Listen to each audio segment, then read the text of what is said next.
Next up, we have Requiem for the Nameless Victims staff role from the Castlevania Bloodlines soundtrack. Once again, everybody, this is a Basterd's LFA, a layman-friendly analysis. I'm a professionally trained musician, a composer, and my objective here is to explain things in a way so that you don't have to be one to understand what is happening here musically. So, if you like the sound of that, make sure you're following the channel, subscribe to the channel, whatever term you want to use. Like the video, share the video, leave a comment, turn on notifications, become a member. Members get early access. Artists, I want to collaborate with everybody. I have a whole spiel for the end of the video, so stick around for that. Otherwise, here are the disclaimers showing on your screen right now, so go ahead and pause the video if you want to read them. Otherwise, let's go ahead and do this! Requiem for the Nameless Victims. This is an older game, so let's see how it goes.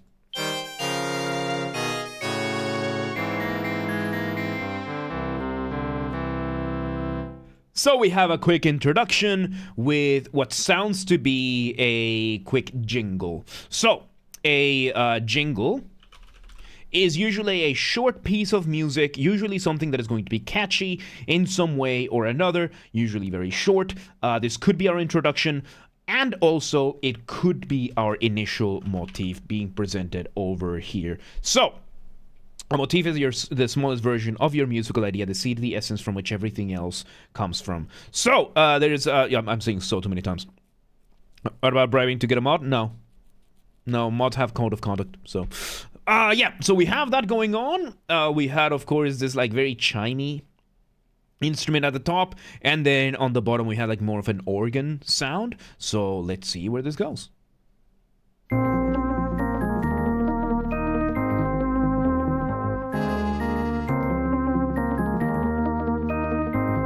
So now we have our proper motif, the piece has now started, and we are getting this beautiful waltz going on. We are having the motif being played, the actual motif. Now we have the proper motif, and we are having one instrument at the bottom giving us, these are all synths, right? So we have one synth at the bottom giving us some arpeggios in the accompaniment. So arpeggio is when you play a chord one note at a time. So if I bring my keyboard over here, here's C major in a block chord, and then an arpeggio is just playing it one note at a time. Then we have the accompaniment, which is just the backing band, and we are, yeah, is the backing band. We're doing supporting music, and of course, as I said, we're doing a time signature. So let me explain. What do you know about frequency modulation? Very little.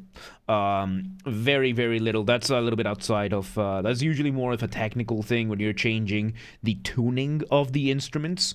Frequency, of course, I think that's when you change the frequency of A, going from 440 hertz to something else. And yeah, I don't delve too much into that. So yeah.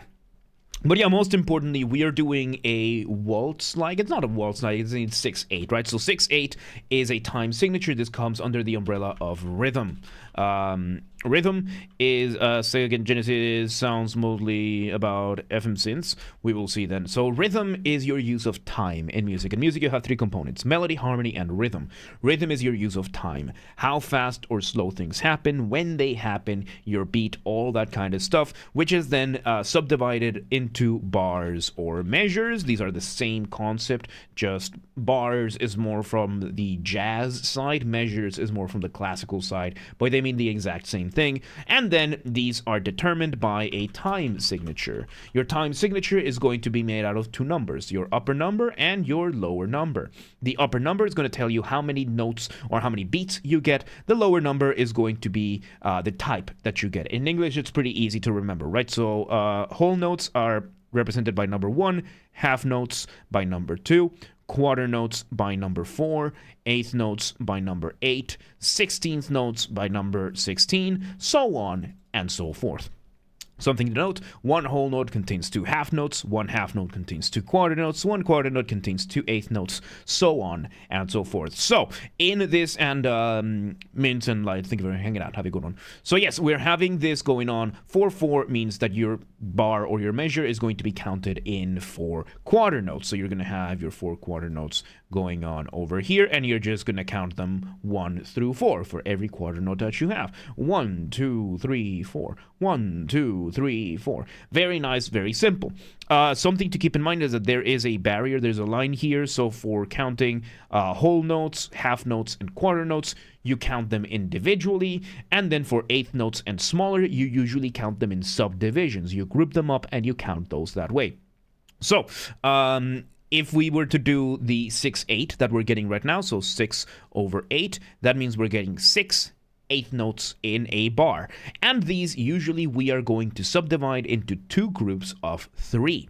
So we're going to have 1, 2, and 3 subdivided into group 1, and our second group is going to be the other 3. So instead of counting 1, 2, 3, 4, 5, 6, we're going to instead be counting it, accentuating beat number 1 and beat number 4. 1, 2, 3, 4, 5, 6. 1, 2, 3, 4, 5, 6. And that right now is being carried by the arpeggios being played. We also have a chiming synth in giving us a little bit more extra melodic lines. I think it's doing a doubling to the main melody. Let's see where this goes. Yeah, it's doing a doubling. Okay, so the main synth and this chime are doing a doubling, having more than one instrument playing the same thing at the same time. Let's see where it goes.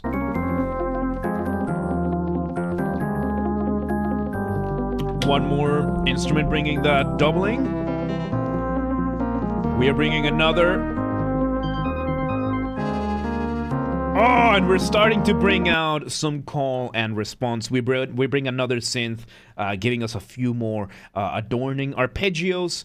And now we are getting a call and response between the main synth and another synth that just came over here. So call and response being another thing. So call and response being a musical conversation. Instrument 1 starts when it stops. Instrument 2 starts. When it stops, instrument 1 starts again. And usually the melodies are somewhat similar, somewhat resembling, or sometimes even the same melody. That is call and response, the back and forth. All right, True Super Ninja, thank you for hanging out. Have a good one. Let's see where this goes. So you can hear it doubling again. Variation of the motif, extended version of it, to create a beautiful, beautiful cadence. Ooh. We slow it down ever so slightly. When are you going to make an actual video? This is a video. This is a video. If you're asking when I'm going to sit down and edit a complex video, it's not going to happen anytime soon. I don't have time for that. I don't have time for that. So let's see where it goes. So we're bringing now this 2-part counterpoint. All right, have a good one. So 2-part counterpoint, we bring this in. So counterpoint being the concept of melodies, how they develop, how they usually interact with one another under the context of having more than one going at the same time. Ichigo, don't call me that. So, we're having this going on, and yes, counterpoint, we're doing 2-part.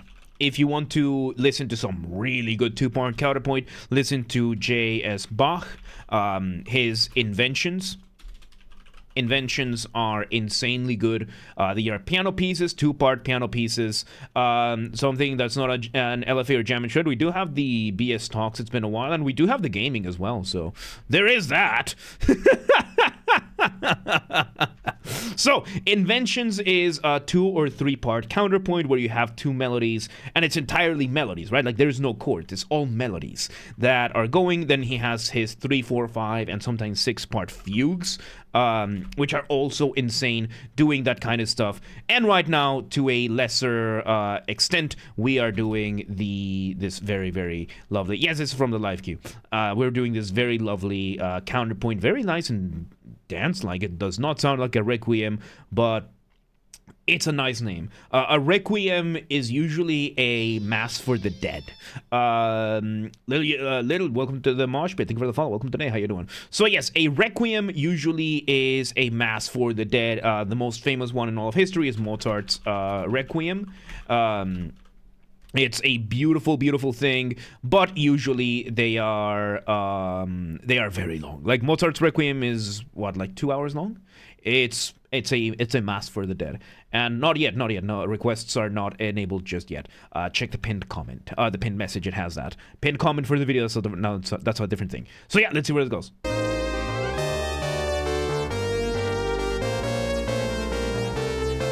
So yes, we're having this two-part counterpoint. While the lower side, this is written new version. We're doing the transitionary motif. We're starting to speed things up. Title says they're open, and there's an asterisk. All right, so let's see. Oh, we bring this new version. Welcome today. How you doing? New version of the motif, and yeah, this is pretty much a waltz, and yeah, this is, oh boy, this is beautiful. Like melodically, this is beautiful. You can tell that they are limited by the by this hardware of their time. This is something that you could probably expand into a fully orchestral piece. Like I could probably figure out a composition of this, and I'm pretty sure Sega has since maybe made a full orchestra version of this. This could be an orchestral waltz, like a full-blown waltz. But this, you know, being back in the what year is this from? It should say somewhere over here, 1994, right? So this is from 1994, and yeah, very limited sound chips. There was very limited memory and everything, so it's not something that that they could probably fit an entire orchestra. But still, they're making an insanely good job. Yeah, you could nowadays you could turn this into a full, beautiful waltz. Let's see where this goes. Let's see how it ends. Oh, we have a.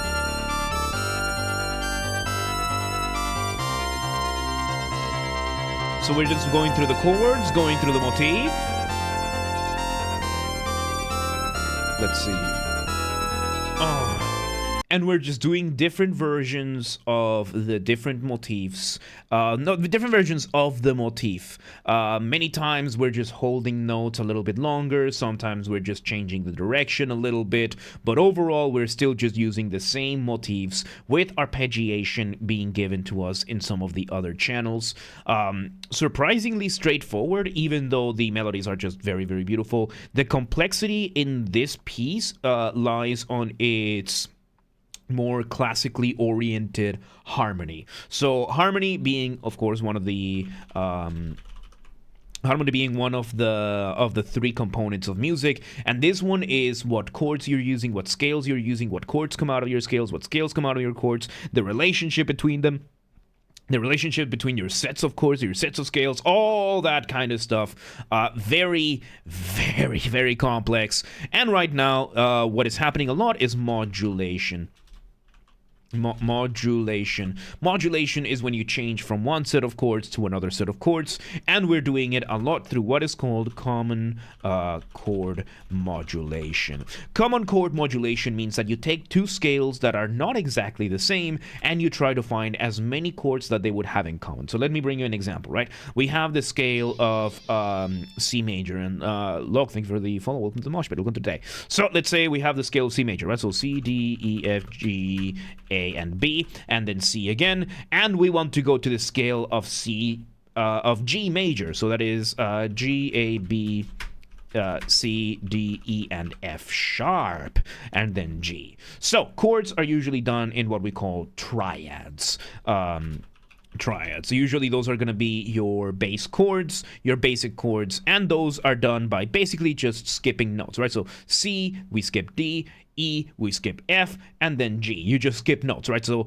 D, F, and A is a different chord. F, A, and C, E, G, and B. You can have all these different chords. So if we look at the different chord combinations, there will be common chords between the key of C major and G major, because the only difference is F sharp. So when you do these, when you do these common chord modulations, you're just gonna try to find chords that both scales would have in common. In this case, most of them, because F sharp is the only chord that is different. And then you just make a chord progression that allows you to smoothen the landing between these chord progressions. Of course, being the order in which you're playing your chords. Those are usually indicated by Roman numerals. It's a very complex thing. It's not something that I think I would be able to explain in a short video like this in order that it makes sense. But basically, it's a way to build cadence, right? Because once again, when you're making music, you're doing one of two things. You are building tension or you're resolving the tension point in between. We call a cadence. So let's say a modulation from C major to G major, it would have to be something like, let's say we have C major, then let's put A minor. We bring, let's do C major, D minor. Then we bring A minor, D major, and then we get to G. And now we are in G major, that kind of thing. So it can get pretty complex, especially once you go into the further down, the more distant key signatures, because your key signatures are going to be also in what is called the circle of fifths. So let's see. Sorry really about the phase. So you just I'm wondering how you ever listen to the your mention a favorite song is Between Very to Me.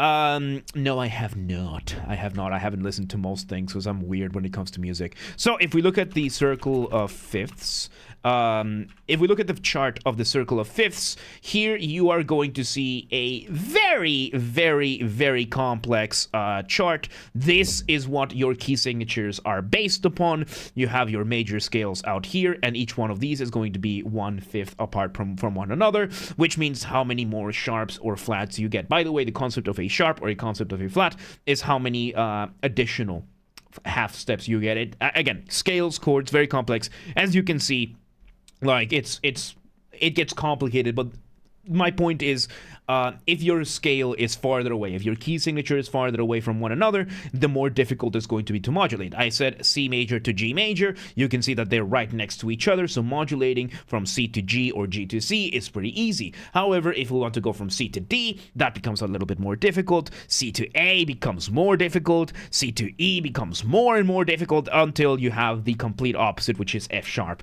or G flat, right? So it gets really, really complex at a certain point. Yeah, you spend years. I spent years studying the circle of fifths. So it's one of those things that makes that, as I said, harmony is the most complex part of music, and basically this piece is being carried by the going back and forth between the different time signatures and just experimenting with slight variations of the motif while going around in those circle of fifths. Let's see where this goes.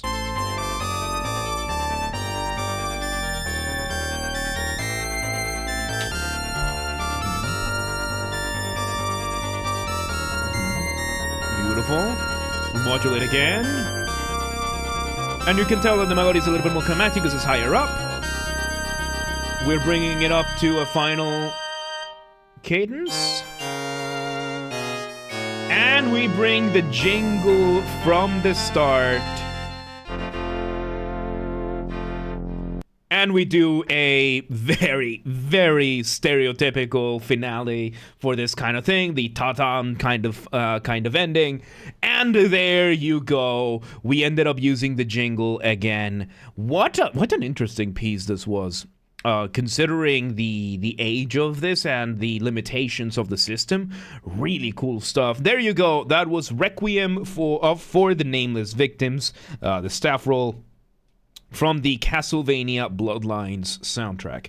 Once again, everybody, this has been a Basterd's LFA, a layman-friendly analysis. I'm a professionally trained musician and composer, and my objective here has been to explain things in a way so that you don't have to be one to understand what's happened here musically. So, If you're watching this on the YouTube video archive thing, thank you for watching. Make sure you're following the channel, subscribe to the channel, whatever term you want to use. Like the video, share the video, leave a comment, turn on notifications, become a member. Once again, everybody, if we somehow hit 10,000 subscribers on YouTube before Christmas of 2025, which is a real possibility, it blows my mind. Thank you again, everybody, for being here. If we somehow hit this this landmark before Christmas, I will take a single fan fiction of the choice of the community, and I will fully produce, record, and voice act an audiobook for it. This has to be achieved through legitimate and honest means only, by the way. And we also have another member of the community who offered to do a Discord Nitro giveaway. We'll probably do more giveaways if that happens, like maybe some video game giveaways, stuff like that. We'll see. If you have any other ideas or you want to contribute as well to the hype, let me know. We'll figure more stuff out. This has to be achieved through legitimate and honest means only. No account duping, no botting, no buying followers, no alting, no rat behaviors like that. Go share the videos with your friends, with your families, with your family's friends, with your friends' families. Those are two very distinct concepts, by the way. With your online and offline communities, go spread the word around. Don't spam people, though. Yes, use the hype function on YouTube. I don't know how it works, but we have a whole group on the Discord that does. So go check out, link down below, go coordinate with them. And artists, if you're a musician or an artist on YouTube and you want to collaborate, if you want anything from me, whether it is my guitars, my skills with the guitar, my skills with Mongolian throat singing, you know, the good old ooh, ooh, ooh, ooh, kind of thing, or some voice acting or singing or help with composition, anything like that, just reach out, let me know, and I will and I'll do my best to help. We'll make it work. And yes, if you're in the audience and you know somebody could benefit from that, let them know. Please do not harass anyone. Please do not spam anyone. Be cool about it. Do not be a rat. Members get early access to the content. I schedule the videos for the week on Saturdays, and if you are a paid member on YouTube, regardless of the tier that you're in, you get access to the videos when I schedule them on Saturdays, at least for the LFAs. So become a member today. If you want to listen to this without me interrupting every 3.5 seconds, I will be linking it in the description down below. If you want to request a song and you're not on the live stream, go to the pinned comment. It has the instructions and what to do. And if you want to catch your streams when they happen live, we aim for Monday through Friday, 6 p.m. Central European Time. If you're not in Europe, do not worry. We have the full up-to-date streaming schedule showing in your local time zone in both Discord and Twitch, both linked down below. So if you live in Quebec, French name, Canada, and you're like, yeah, but what time is 6 p.m. in Hungary? I don't live there. Do not worry. Just go to Discord or Twitch, and they show the schedule in your local time zone. And follow the gaming channel. I have a gaming channel because, of course, I have a gaming channel. I'm on YouTube. What else could I possibly have? Games are Basterd. That's where I put the gaming after show recordings. When they happen, we record them on the main channel, and then the recordings go there. Link down below, or just search on YouTube. Same username as James R. Basterd. Just swap the J for a G, and you got it. And yeah, there you go. Requiem for the Nameless Victims, Castlevania. That was really good. I liked it. Good stuff. But yeah, let's move on.